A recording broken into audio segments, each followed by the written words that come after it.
Hello, everybody. We are glad to see that you joined us today for the third research talk of the series. You'll be the most welcome, all of you. And as you have seen, today we have the honor to welcome Dr. Carolina Llorente Lope and Dr. Luisa Fernanda Barbosa Gómez, who will give us an overview of responsible research and innovation, RRI, its evolution and its future perspectives. During this session, they will provide different multidisciplinary examples that integrate this approach to research, and they will also offer us practical tools for implementation.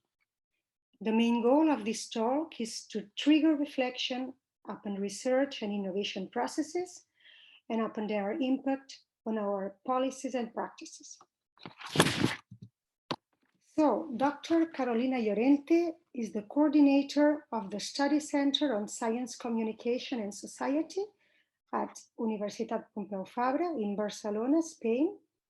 She also coordinates the master's degree in Scientific, Medical and Environmental Communication at the Barcelona School of Management.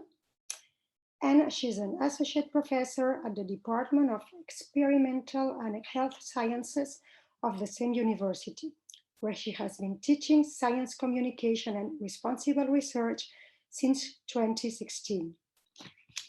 Her research strands include responsible research and innovation, public understanding of science, science understanding of publics, which is not the same, and citizen participation in scientific research. She has participated in several European projects on RRI, such HEIRRI or SuperMORI. As for Dr. Luisa Barbosa, she's the coordinator of international projects at the Study Center on Science, Communication and Society at Universitat Pompeu Fabra as well. She's responsible for public engagement and training activities to promote a better alignment between science and society. She's currently in charge of citizen science, open science, and training initiatives in two multinational projects funded by the European Commission, namely GRECO and Reconfigure. And she also coordinates the public engagement course at the master's degree in Scientific, Medical and Environmental Communication at the Barcelona School of Management. So you can see on the slide the numerous European projects on RRI in which our guest speakers have participated or are currently participating. And I must say that the list is quite impressive. So today's talk will be divided into two parts. During the first half an hour, our guest speakers will make their presentation. And afterwards, we will have time for questions and for debate. So Dr. Llorente and Dr. Barbosa, thank you so much for having accepted our invitation. As I said, we are pleased and honored to count on you today. I'm sure that we will learn a lot and that we will all benefit greatly from your uncontested experience in this field. So now, before that you start your presentation, let me remind all participants to switch off their microphones to avoid any interference. And without further delay, I will give the floor to both of you. So please, Dr. Carolina, Dr. Luisa, can go ahead. Thank you, Monse. And thank you to the network and to all for being here and attending. It's our pleasure to be here also, and we expect that this upcoming hour will be quite enriching and interesting. So we'll be focusing on the idea of responsible, or the concept of responsible research and innovation, and go through a little bit of examples of definitions and the keys of the concept, what it implies. So I am Luisa Barbosa, and my colleague Carolina Llorente, which will take the word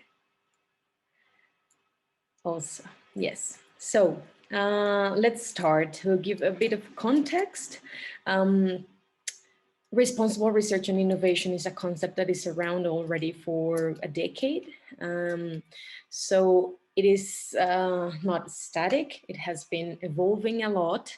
And together with this movement that it's actually a reflexive concept to consider the scientific and the innovation system, there are also different movements that have been emerging and combining itself with others. So this, for instance, is the open science movement. Right now, currently, it is much more widespread, to say it like that, and it's gaining a lot of force in the recent years. So just to show you how RRI, so responsible research and innovation, we would call it RRI. RRI relates with these new movements in science. We have here this metaphor, which is a fungus, the fungus of open science. This is not ours. It's from Eva Mendes, which is she has been the director of the president of the Open Science Policy Platform. So a group of experts that were giving advice and analyzing the ecosystem of science and giving advice to the European Commission. So Eva proposes that open science is a mushroom that is sitting on a floor, which is RRI. So on the floor, you know, we have with RRI all the nutrients, all the things that are needed for this mushroom to grow. So we have ethics, research integrity, rewarding systems, engagement as such, yeah. So this is the floor that is giving rise to the mushroom of open science, of citizen science, with all its different streams, to say like that. We see that on the stem of the mushroom.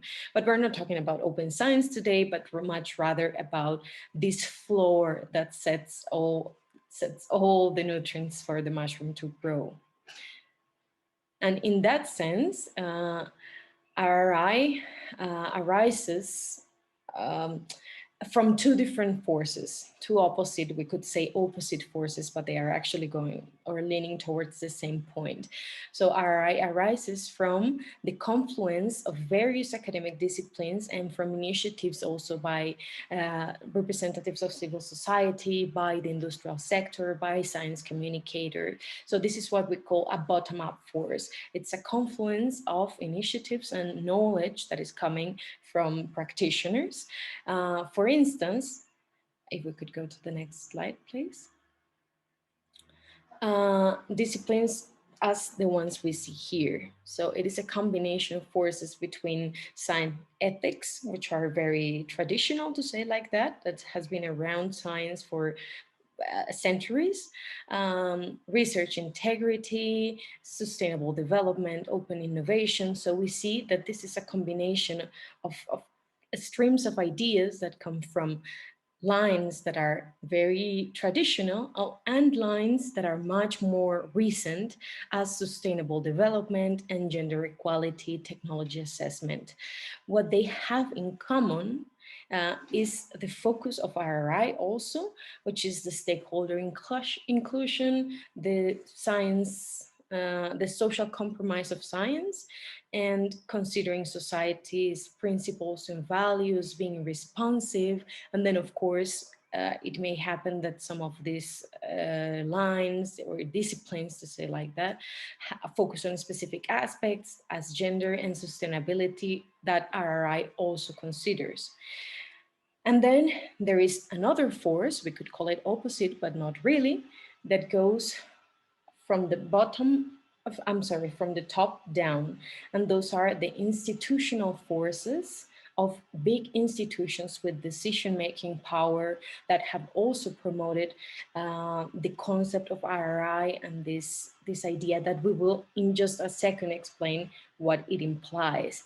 Mainly, one of these organizations, I could say most notably, is the European Commission, that has worked a lot in its framework programs to promote the idea of RRI in the last decade. So what is RRI now? Yes, now we know how it emerged and we know how it relates to the current system, to the current movement of open science, of opening science to the world and making it more robust and more transparent. But what is it? So I'll give the word to Carolina. Okay, so that's the matter now. What exactly is RRI? Unfortunately, there is no single definition of it. It is an abstract concept that arises from different disciplines, but with a common goal, that is, improve the way we do research. So, okay. Perhaps the most widespread definition, or at least the most used in literature, is the one proposed by von Schomburg in 2011. He considered responsible research and innovation as a transparent interactive process by which societal actors and innovators become mutually responsive to each other, with a view to the acceptability, sustainability, and societal desirability of the innovation process and all its derivative or marketable products, in order to allow a proper embedding of scientific and technological advances in our society. Thus, we can see how the focus of this movement is on the co-responsibility of science, which implies that the responsibility of research does not fall exclusively on scientists, but that different societal groups also play an important role. As my colleague Luisa commented, we have seen that RRI is not a movement exclusive of the philosophy of science. Large entities that finance and govern the governance of science, such as the European Commission, have embraced this movement and have been proposed their own definition. Thus, the European Commission considers RRI as an inclusive approach to research and innovation that aims to better align both the processes and the outcomes of research and innovation processes with the values, needs, and expectations of the European society. Of course, we could remove the word European from the definition and it will still work. Again, we come across the idea of co-responsibility that we mentioned earlier, because our movement challenges scientists to pay more attention to what society has to tell them by taking a more inclusive, reflective, and anticipatory approach to their research. In addition, this movement also aims to increase the public trust in science and acceptance of scientific innovation. That different social actors work together in solving a problem, for example, during research, increases the feeling of belonging and responds to the social will to take an active part in these processes. In an operational manner, the European Commission has identified six key issues that fall under the umbrella of the RRI. Those six issues are the multi-actor and public engagement, gender equality, science education, open access, ethics, and governance. And the sustainability that was mentioned in the von Schomburg definition could easily be added to these six key issues, but the Commission has a specific call on sustainability and was not interested in including it as a key issue. But for a matter to understand RRI as a whole concept, we should include it. Within the RI community, there is a disparity of opinions about these six key issues. There are people who consider that they fall short and prefer to talk about 4 dimensions of RI, which are diversity and inclusion, openness and transparency, anticipation and reflexivity, responsiveness and adaptation. However, it's easier to include the 6 European key issues within this broader dimension. Despite the diversity of definitions and conceptions of RI, there are 5 common elements that must remain in our minds. The first element is the anticipation. This is a concept that is closely linked to governance, that can be understood as the construction of shared pathways for reflexivity on the purposes of innovations, but also as the progressive implementation of constitutional goals in risk assessment and management tools of a project. The second common ingredient is transparency, which is totally related with the open access and the entire open science movement, where it is postulated that knowledge and knowledge production processes should be as open as inclusive as possible. The third element is responsiveness, that mobilize the societal input into explicit actions in innovation so that the innovation becomes better aligned with societal needs. The fourth element is reflexive stance, which can be understood as the ability of a system to adapt and or respond to a change. And finally, we have the inclusion of stakeholders. Such inclusion of different societal groups through purposes of science and technology related issues as groups through the entire research process should help to define societal values, needs, and purposes to science and technology related issues. But also it's related with the co-responsibility because all these actors jointly establish norms, forms, and of such values. And finally, their involvement should help to shape the design and innovation and research processes and outputs to align it better with societal needs and expectations.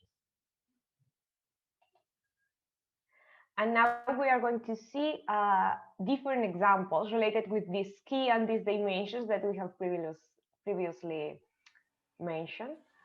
Yeah, so we think that the clearest way to identify how these key issues and how RRI is put into practice is to navigate through some examples of real projects, initiative that have considered one or more of the key issues of RRI. So to focus on the first key issue, which is multi-actor and public engagement, we have the COVID symptom study as an example, as a very paradigmatic example. Given the current situation, I think it's also very relevant. This is a citizen science study, which means that non-researchers, so people that do not professionally devote themselves to research, are taking part into some parts or some phases of research. This is the idea of citizen science. So COVID symptom study is a citizen science project, actually the biggest citizen science project of our age. And it is of course related to COVID. So this was launched last March, so March 2020, and it has now more than 4 million people participating and more than 170 million reports, data points on health status, symptoms, vaccination information. This is an initiative that started as a collaboration between different stakeholders, between different kinds of actors, namely the King's College London and Zoe Global. Those were the two kind of starting points. Zoe Global, which is an industry that provides services regarding healthcare, mainly regarding dietary or food services, dietary services. So they got together also with hospitals and foundations, but I will talk about it in a second. And they released this app, mobile app, and also a web for people around the UK. This started in the UK, to provide information on their health and on a daily basis on their symptoms. This is a lot of information, but the engagement was massive and the response was massive, as you can see by the numbers. So now more than 4 million people are providing data on their symptoms daily. And this was disruptive and it was impressive amount of data that allowed to identify, for instance, for researchers using this data, it allowed, for instance, identifying new symptoms related to a new disease that we didn't know at all. So this initiative, as I said, started in the UK, but now it expanded to the US also. So now it counts also with the participation of Harvard University and the Massachusetts General Hospital. It now also has been including different more and more actors, like Stand Up to Cancer, which is a charity research fund that is coming from an entertainment industry foundation. There is also a foundation that is part of the National Health Service of UK, which is Guidance and Thomas. There is the SAIL Data Bank, which is a kind of private public company that helps secure all this data and storage it that is coming, of course, I mean, of course, this is sensitive data that has to be properly stored. So the SAIL Data Bank is taking care of that, and also is taking care of spreading it or sharing it with all researchers that want to analyze the data or work with the data. The community, for the community, what they have is that the app or the initiative shows them, for instance, the probability of getting infected in their communities, and also the probability of having the infection if they have not, if they don't have access to a test or they haven't been tested. Yeah, so it's a very powerful tool that has got an amazing response, and that is involving a lot of different actors to do science. This is our first example.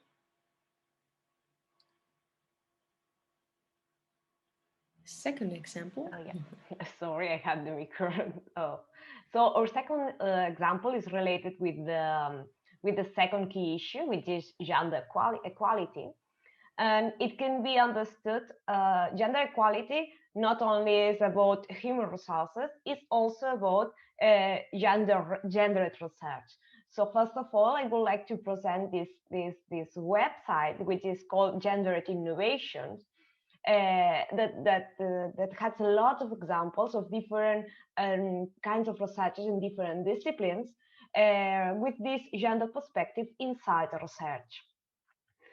So in this specific case that we selected is a gendered innovation related with the company Volvo, which is a car company, and they start a research about pregnant crash test dummies, because it was a matter to rethink the standards and reference models of how can be safety improved in the car industry regarding pregnant women.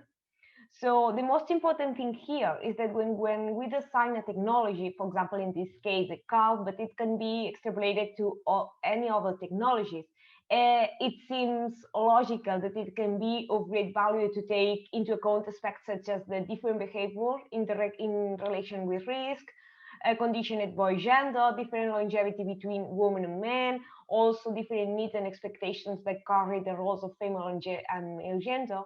It may seem that it's logical and easy, but it's not so common to have into account all these aspects during the process of providing a technology, and even an investigation. In this specific case, it was not until 2002 that it was starting to test the virtual pregnant crash test dummy designed in this epoch. So it means that it's not that there has a period in this history that there are not this gender approach. So have all these inspirational approaches of how include gender perspective in research can be interesting to as an inspiring practices to have and reflect about our own research.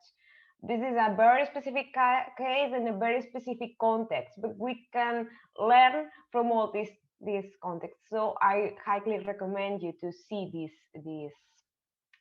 website, because there are lots of different examples, and also there are different kinds of checklists depending on the field of study that you want to work, that helps you to reflect if you are having into account this gender dimension during your research process, which is quite interesting to have into account.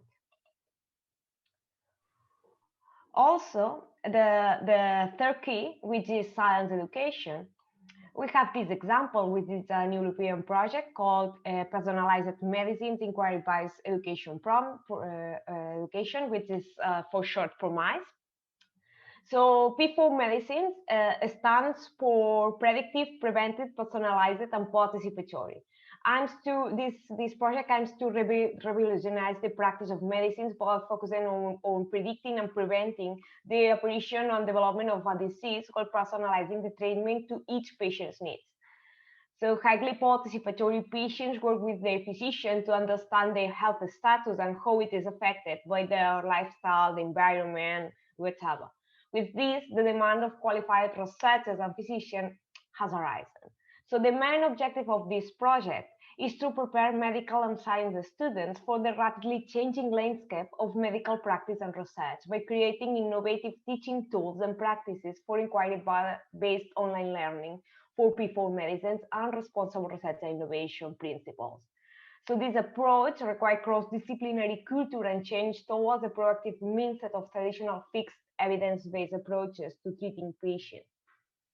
Even though P4 medicines is revolutionizing medical care in all its aspects, the appropriate training that develops this new approach, this understanding, and the skills to implement this is lacking in medical schools and in science programs. So by elaborating this kind of expertise and collaborating closely with physicians, patients, and other stakeholders, the main objective of this project is to examine current needs for training and how can construct a cohesive basis of knowledge and skills that can be delivered as online and blended learning programs. As part of science education, as part of this key issue, we also have the interaction or the education, the scientific education at schools, of course.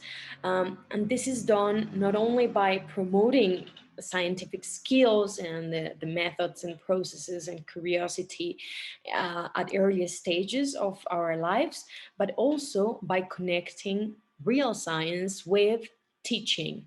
And this has been done in several occasions and different initiatives using, again, citizen science. So once again, the inclusion of people not related directly or not professionally working with science into the research process. So citizen science has been used in schools, mainly in the field of biology and ecology. And this is, for instance, one of the examples. It's called the eMammal Academy. It's an interesting study that took place in different locations over the world, and that's why we bring it here. It's interesting. It was a combination between the United States of America, Mexico, I think, Mumbai, and a combination between research institutions, universities, and museums, which is also very interesting. The idea with this initiative is that the students will help track mammals in their regions by using trap cameras. So it's an ecological project that is also linked with the teaching that the professors or the teachers at school use. So they work with the students to identify or pose scientific questions about wildlife. They set the camera traps. The cameras take the data, and the students analyze these photos. observing, identifying the wildlife that is catched on the camera. Then experts review this data or this analysis to check for, to make kind of a quality control. So to review that the species that the students are identifying are actually the species that are there. And then all the metadata and the data, the pictures are stored in a repository. And finally, this is always uploaded to a platform in which students can view their favorite photos, can download, analyze, talk with other students. And finally, the teacher of the school that this project is worked on summarize the results, and then they stimulates the creation of new questions, and then the cycle starts all over. So this is the case for mammal tracking and biodiversity tracking, but it could apply to also other fields of knowledge. Then we have key number 4, which is formally called open access, now much more moving towards open science by identifying that opening is not only about opening the publications of science, but the whole process. Yeah. So as part of this open science key, the example that we bring now is the project Greco, which we work on. This project is an engineering research project focused on photovoltaic solar energy that has tried to put open science and all the streams of open science into action. Yeah, so we have tried implementing open notebooks and open protocols using softwares that allow a collaborative design of these protocols. We have used, of course, repositories and making the publications open. So archiving data and metadata and publications in repositories, which are open, to anyone who wants to access them. We have worked towards opening to society, which is also very important. And we see, of course, that it relates to other keys of RRI.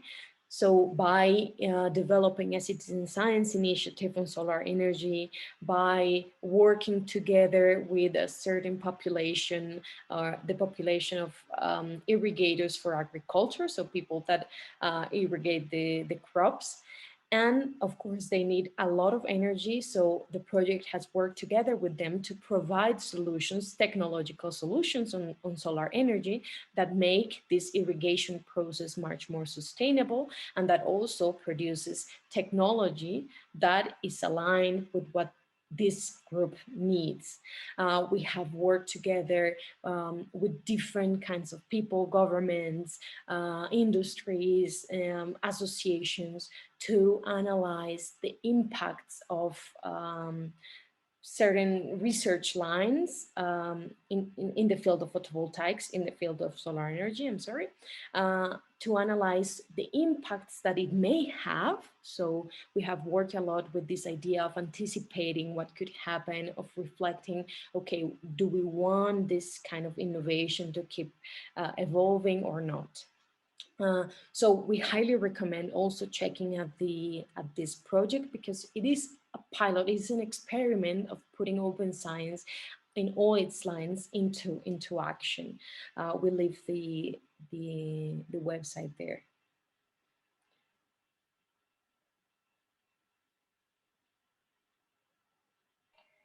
Okay, so related with the 5 key issue, which is ethics, we identified this example. Then perhaps it's interesting for you. So the 2090 gap is the term that adopted by the Global Forum for Health Research to highlight the finding by the Commission on Health Research and Food Development in 1990 that less than the 10% of the worldwide resources devoted to health research were put toward health in developing countries, where over 90% of all preventable deaths worldwide occur. Every year, the spread of diseases offered in both rich and poor countries converges. According to the World Health Organization, the most prevalent diseases consist of cardiovascular disease, cancer, and diabetes. So this disease is now account for a 40% of the global health burden, and it's the culprit of for up to 85% of deaths in low-income countries. So the 90%, the 10-90 gap focuses on joining organizations together to reduce these statistics. And this is highly related with ethics and with all the full RRI concepts, perhaps. So despite being determined that this health gap in the 90s, nowadays is still prevalent. So lots of efforts are needed to reduce this health gap, which is not moral or ethically related. And here we also provide you with this open access article from Nature, which is called Global Notes, the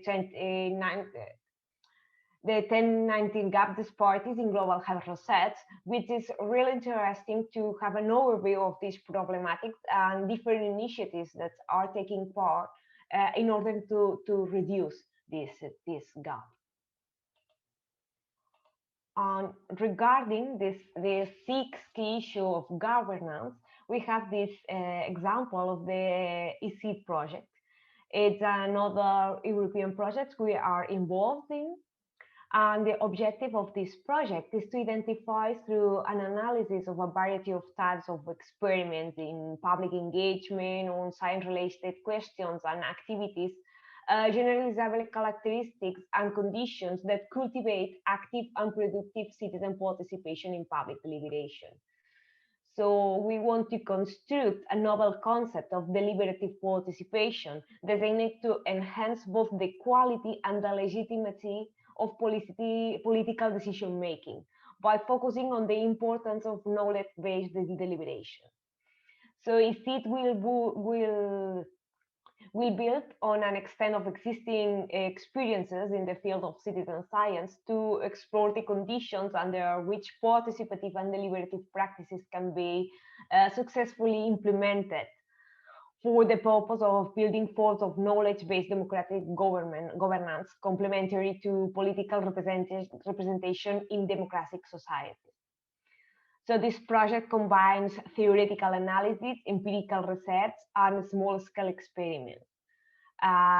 It is starting right now, and it will raise the role of public sphere to include a novel notion of deliberative participation in a plurality of publics and counter-publics. So it will empirically explore how current practices of citizen participation in science can offer innovative methods to confront and overcome a number of current obstacles faced by democratic participation and decision making. It means that it will develop a new tool to describe styles of argumentation in traditional and digital media, and also analyze the role of the emotion and reason in polarized debates and on contemporary scientific issues, such, for example, vaccination. So the consortium of this project is committed to multi-interdisciplinary research aims to deliver scalable results to foster deliberative democratic processes in Europe and in other countries and other knowledge societies. And of course, RRI is not without its challenges and limitations. As we have seen, it is an abstract concept with several definitions and that can change over time. Also, many times the way of working under the RRI umbrella is contrary to the usual way of producing science. It implies a structural change in the system and in the roles of the different actors involved, for example, research or society. So the intrinsic competitiveness of current science, the temporality of contracts, and the publish or perish pressure are unfavorable conditions for RRI. Moreover, participation in participatory processes for the construction of scientific knowledge is not yet included in the evaluation standards for scientists. So there is also a lack of training among the scientific community on how to carry out this kind of research projects, which are often slower and also require more resources, both human and financial.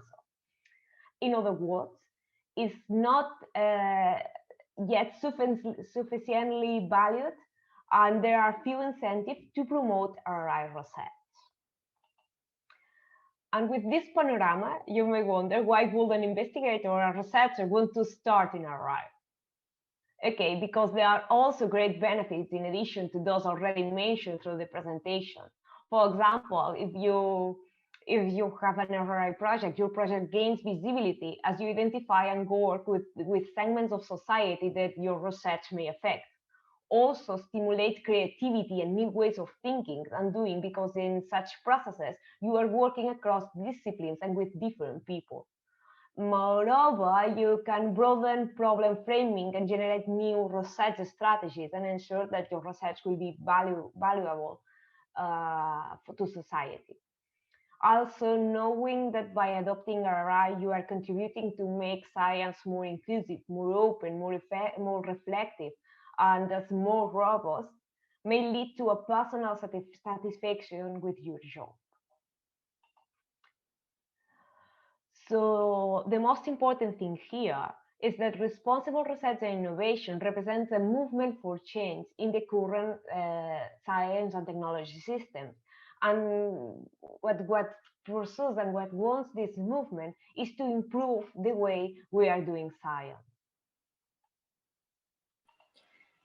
We know that we're a bit ahead of time, but we wouldn't want to leave the presentation without some tools to take home, apart from the reflection, actual tools that may help researchers or research project managers, whatever, to deepen into this RRI and take it to the research, take it down to the research. So the first tool that we want to present is an open science guide. So if you could please, yes.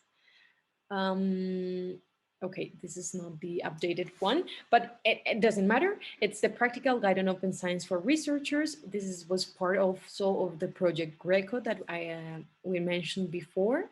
And it's a guide that summarizes, in general, open science questions that researchers that have been surveyed, more than 120 researchers, have on the different aspects of open science. So as open science is so interrelated to RRI, it is also a useful tool to explore RRI. So for instance, on this idea of opening to society and engaging other stakeholders, on opening data, opening the publications and the journals, things regarding property, things regarding resources, incentives also, and metrics, how this is assessed or how this is valued and what incentives there are. So the guide collects 40 frequently asked questions regarding open science and the different aspects. Second tool is the societal readiness thinking tool. I don't know if you're seeing it. I'm not seeing it. Okay, yes. So could you please go one back? So the guide, I forgot to say, it's openly available. It's uploaded into Zenodo. You see it here in the link, which is a generalist repository.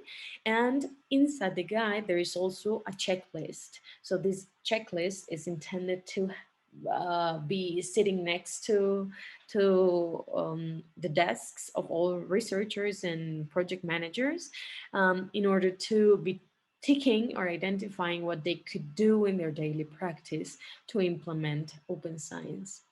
The second tool is the societal readiness thinking tool. This was produced by a project called New Horizon, and it is a reflective tool that allows researchers to create new projects with their research activities and establish in which phase of research this project is.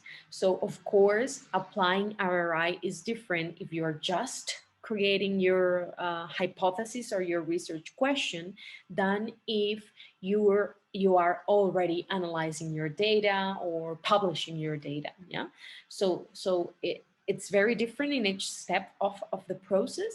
And the societal readiness thinking tool allows you to sit on the right phase you are, your current research is at, and then using a series of questions, analyze how you could embed RRI into your practice. So also very highly recommended. And then the final tools are websites that include a lot of different materials. For instance, RRI tools that includes training, toolkits, a forum to debate with an RRI community, so you can access there and engage into whatever is that you need regarding RRI. And finally, the second website is Foster. It was created by the project Foster also. And in this case, it provides resources regarding open science. So once again, training, courses, news, toolkits, guides, etc., etc. So we highly recommend you explore this. And if you would like to explore the topic in depth, farther, we invite you kindly, to all of you, to attend a workshop that we're organizing next week on March the 3rd.